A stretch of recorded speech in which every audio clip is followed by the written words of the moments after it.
Our next company to present is LBT Innovations. LBT's ASX code is LBT. The market cap is approximately 20 million. LBT Innovations is a groundbreaking designer of advanced technology solutions for the medical industry.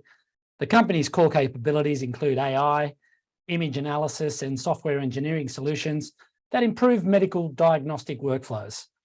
Presenting for the company today is Chief Executive Officer and Managing Director, Brent Barnes. Brent, welcome back, and please take it away. Great. Thanks, Manny, and really excited to give today's update.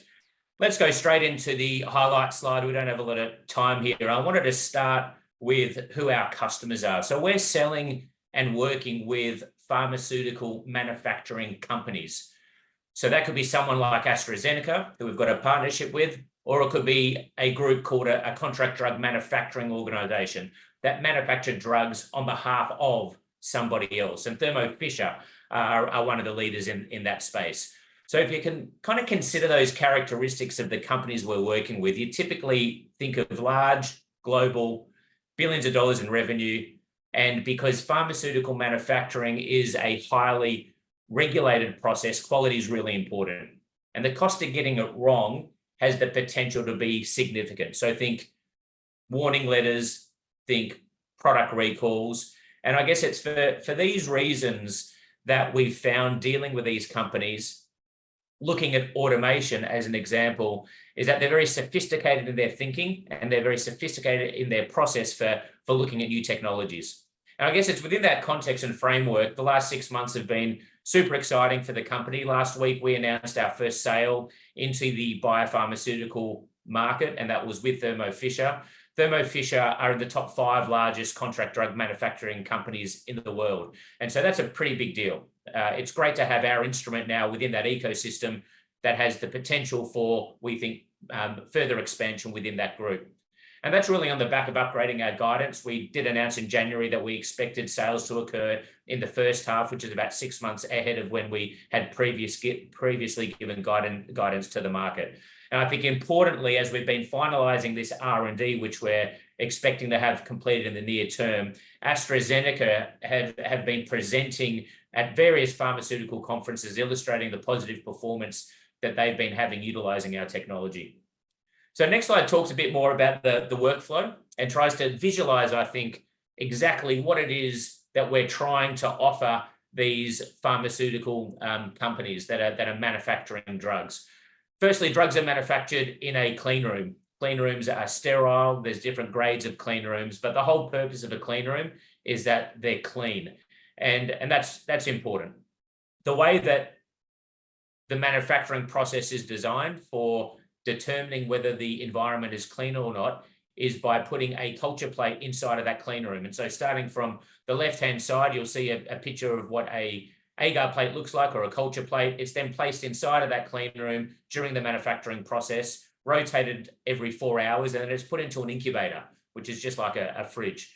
And after 5 days of incubation, you have a microbiologist sitting at a bench, taking the lid off and reading the plate.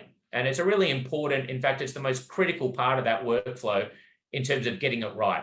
Most of the time there is nothing grown, but that result is extremely important and is part of a gatekeeper process to ensure that drugs are released into the market that are safe and effective. So then tying into, well, what do we do across that workflow? This next slide talks about, this digital disruption and what our product does. Our goal is to have the APAS Pharma QC product, that's what we call it, the gold standard for culture plate reading in that biopharmaceutical manufacturing process. The product is pretty simple in the way that it works. You load the instrument up with all of the culture plates. So think from that previous workflow, someone would go from the incubator, they'd go and grab all these plates, then they're bulk loaded into the input module. A session is started, and then the user walks away. And what the instrument will then do is move those plates through an imaging station. So the photo is taken, an algorithm has been trained with really, really high sensitivity and performance. It'll then analyze the plate and digitally report those results, as well as physically sort those plates to the right-hand side of the instrument. And so what it means is that it does it in a highly effective and an efficient way, and it is faster and more accurate than the current process, which is 2 microbiologists looking at plates. So if you think, why is that important? Why does it matter to automate this part of the process? The next slide kind of tries to talk about that. And really, our customers care about improving their processes because they know that the cost of getting something wrong has the potential to be significant. Pharmaceutical manufacturing is highly regulated. Customers are looking at ways to improve quality control, traceability of those results, and data integrity. There's some data points there around some of the trends that we're seeing in terms of increase of warning letters and observations as a result of data quality issues and just the cost of getting things wrong. But, you kind of think about, well, what's the value proposition of our product? So if you like, that's why they should be interested. This next slide talks about, well, what does APAS, what does our technology do for them? And really, it's a perfect application for an artificial intelligence type of operation that is a repetitive task. In fact, AstraZeneca reported in their pilot study that APAS identified a plate that was missed by their current standard process. And that process is 2 microbiologists who read all the plates. And it was a tiny little colony that was identified in the corner of the plate. The point here is that it's not really about AZ getting it wrong or missing a plate. It's an industry-wide issue. Industry knows and industry acknowledge that the current process has errors. And so when you think about an opportunity to de-risk and provide automation, it's a perfect application for that highly repetitive task. And because the auto reporting, the digital reports that happen and are transferred directly to the IT systems, it means you don't have any touch time. It means that you provide that automation without any hands-on or user-driven interaction. Obviously, that's going to reduce errors. And then finally, there's an efficiency gain with all of this. So it'll happen about 3 times faster than the current process of having 2 microbiologists looking at all of these plates. And the market opportunity is pretty large. And we're focused on a really large growing market segment. And this next slide kind of says, when you think about medicines and it's only growing or a trend of growing, and that's expected to continue. And so this next slide, if you can just move on, just talks to a reference that we've got from a biotech market research group that talks about the total number of biopharmaceutical clean rooms globally to be about 8,000.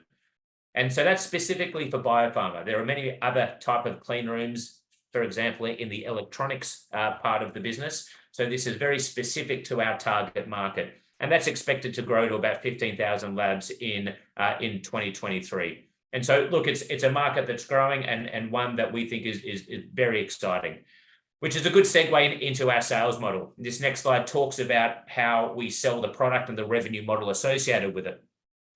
For every 1 instrument that we sell to one of these customers into one of those labs, we expect to generate around $1 million Australian of revenue per sale. And the way to kind of think about that is that the instrument itself, the physical hardware, is about $500,000. So that's an upfront cost. And then there is an annuity. And so that's for the software, that's for the service. The software is not an opt-in or opt-out. It's part of the kind of reading and it's really the heart or the intelligence of the capability and of the software. The useful life is, the $1 million here is based on a 5-year useful life. We'd expect it to be 5 to 7 years. We do have competition. The next slide kind of outlines this. We've got 2 competitors. The biggest competitors is the one in the middle, Rapid Microbiosystem. They're NASDAQ listed, and they claim to have 140 instruments that have been installed. And so kind of going back to that, well, what's the total addressable market being 8,000? You can see that only 140 hasn't really scraped the surface. And the reason for that is because they combine the incubation and the reading in one, and that has a really big scalability challenge that's associated with it. Unfortunately, I haven't got the time to go through the details, but there's some big differences around how our product works versus the competitors. AstraZeneca on this next slide has been a cornerstone customer for ours. It was over a year ago in January of 2023 that we signed a partnering agreement with them where they've actually paid us $1.1 million to bring a fully validated product into the market. And it was really AI or software driven. And we've now largely completed that R&D work. We expect to have that finalized in the near term, but most of that that money has been received. But I think more importantly than the funding, they've had an instrument for close to a year now. They've been running a whole bunch of pilot studies on validated or pre-production ready algorithms, and they've been already presenting that data at global conferences. And the data is super exciting, very, very encouraging, and is very important to have a customer talking about our technology on our behalf. Just in terms of the corporate overview here, at the end of last year, we successfully kind of completed a financial restructure. So the next slide kind of has the kind of share graph, but we raised $4.5 million as part of that process. And I think importantly here is that we're able to pay out a share placement facility that was really deteriorating our share price. And you can kind of look for yourselves the way that graph kind of looks. So that's been paid out, no longer a shareholder. We're able to restructure some debt with the South Australian government and really kind of cleaned up that register. The board management, myself personally included, were fairly significant as part of that capital raise. We collectively now own about 20% of the company. Like many businesses looking to extend their cash runway, we've also kind of optimized our quarterly cash burn or our yearly spend, and we certainly believe we've got cash runway into 2025, giving consideration to the multiple sales that we've already indicated to the market we expect into that pharmaceutical business.